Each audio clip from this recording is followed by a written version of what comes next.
Hey guys, Numbers the 10th chapter. The children of Israel are marching through the wilderness. They're following that pillar of fire by night, that pillar of cloud by day. Triumphal, miraculous things are taking place. They're eating manna that's falling out of heaven. That 10th chapter concludes with Moses saying, "Rise up, O Lord, and let your enemies be scattered." It ends on a very positive note. The 11th chapter, however, starts off with these words. Now the people complained, and the Lord heard it, and it displeased the Lord greatly. That's not a very good way to start a new chapter in your life. That's not a good way to start off any chapter. The context clues, after I've carefully studied this chapter out, lead me to believe that it was the mixed multitude that had followed the children of Israel up from Egypt that began the complaining.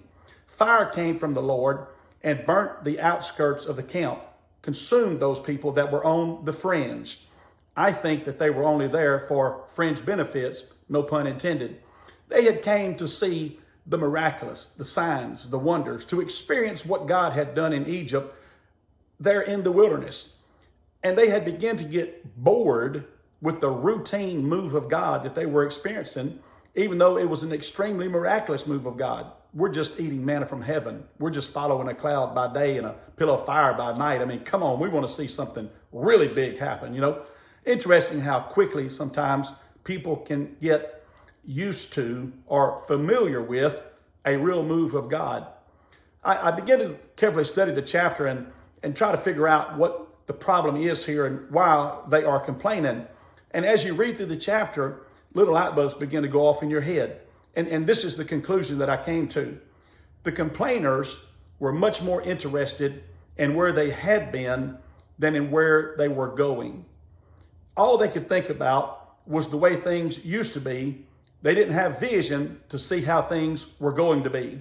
They were so locked up in hindsight.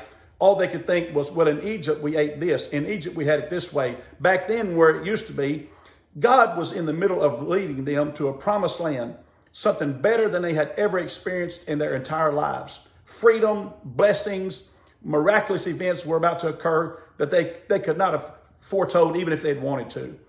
But instead of looking at what God was about to do, and instead of preparing for what God was about to do, all they could think was, I'm out of my comfort zone.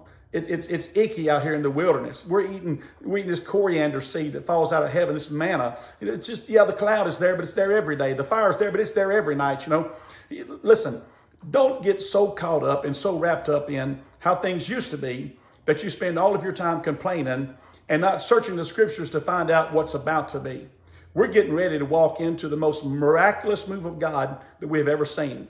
Revival is going to sweep this nation like you have never seen before. Don't be a complainer. Be a faith speaker. Think about what's coming, not what's been. I know you're out of your comfort zone, but that's because God is getting ready to move us into a brand new dimension. Keep the faith and stay strong and be on the side that's concerned with the relationship that you have with God, not just in seeing some show.